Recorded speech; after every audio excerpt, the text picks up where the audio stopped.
اس وقت میرے سامنے جو لوگ بیٹھے ہوئے ہیں ان میں 90% لوگ جو ہیں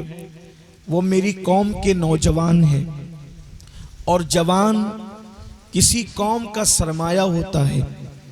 جوان کسی قوم کا مستقبل ہوتا ہے،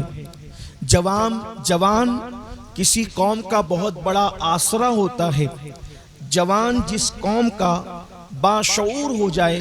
جس قوم کا جوان اس کے کردار میں تقدس پیدا ہو جائے، جس قوم کی جوانی کے اندر خشیت الہی پیدا ہو جائے، جس قوم کے جوان کے اندر عشق مصطفیٰ پیدا ہو جائے، جس قوم کے جوان کے اندر تعلق بالقرآن مضبوط ہو جائے، جس قوم کے جوان کی راتیں اللہ رب العزت کی یادوں سے آباد ہو جائے، جس قوم کے جوانوں کے دل کا تعلق اولیاء اللہ سے جڑ جائے، وہ قوم ایک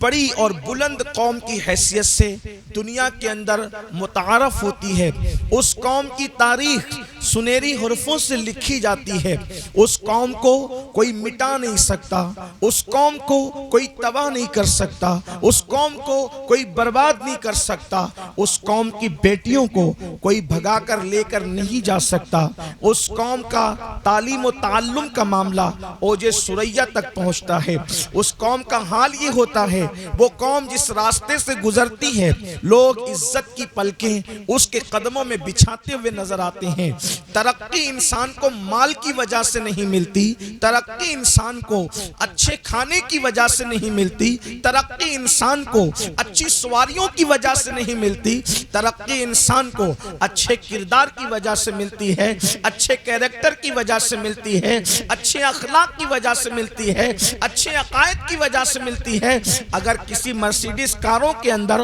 کتوں کو بٹھا دیا جائے اور خنزیروں کو بٹھا دیا جائے تو ان کے نام تبدیل نہیں ہو جائیں گے، پھر بھی کتے کو کتا ہی کہہ کے پکارا جائے گا اور خنزیر کو خنزیر ہی کہہ کے پکارا جائے گا۔ اگر اچھی سواریاں کسی کو عزت دے سکتی تھی تو کیا مرسیڈیز کاروں نے کتوں کو عزت دے دی؟ مرسیڈیز کاروں نے جو وہ خنزیروں کو عزت دے دی؟ نہیں، ہرگز نہیں۔ اور یہ بھی یاد رکھیں، اگر بادشاہوں کو کسی بیل گاڑی میں بٹھا دیا جائے تو بادشاہ بہرحال بادشاہی ہوگا۔ فرق اتنا ہے، اگر کتے مرسیڈیز کاروں میں بیٹھ جائیں تو کتوں کی عظمت بڑھ نہیں جاتی بلکہ کاروں کو حقارت کی نظر سے دیکھا جائے گا، اور اگر بادشاہوں کو بیل گاڑی میں بٹھا دیا جائے تو پھر وہ بیل گاڑیاں لوگ میوزیم میں رکھنے کے قابل بنا دیتے ہیں۔ تو پتہ چلا سواریاں عزت نہیں دیتی، انسان کا کردار، اس کا اخلاق، اس کے نظریات، اس کا انداز زندگی،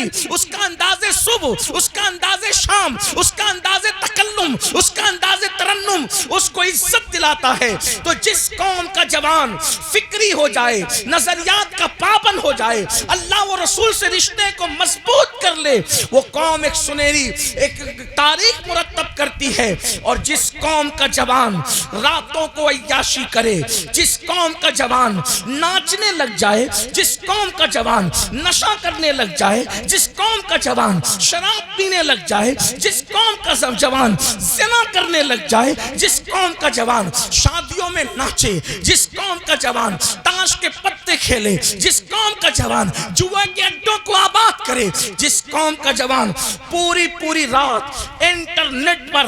گندی پکچریں دیکھتے رہے، پھر اس قوم کو کچل دیا جاتا ہے، اس قوم کو تباہ کر دیا جاتا ہے، اس قوم کو برباد کر دیا جاتا ہے۔ مٹنے والی قوموں کا جو انداز ہے وہ ساری چیزیں آج میری قوم کے جوانوں کے اندر موجود ہے۔ وہ کون سا جرم ہے، وہ کون سا گناہ ہے، وہ کون سی برائی ہے، وہ کون سی بے حیائی ہے جو قوم مسلم کے اندر موجود نہیں۔